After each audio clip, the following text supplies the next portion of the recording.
Salve, come la gran parte degli appassionati di matematica, anch'io sono stato catturato, non pochi anni fa, dall'ultimo teorema di Fermat e come la quasi totalità dei dilettanti ho dedicato molto tempo alla ricerca di quella mirabile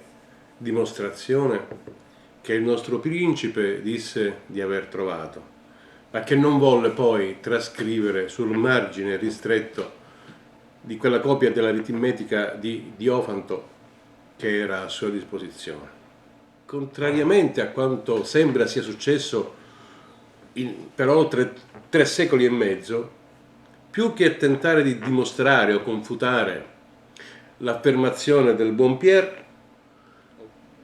mi sono chiesto se la domanda a cui tentare di rispondere non fosse piuttosto un'altra. Può sembrare provocatoria, ma la domanda che non ha mai avuto risposta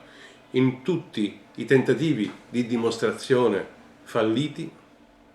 è: perché è possibile sommare due quadrati?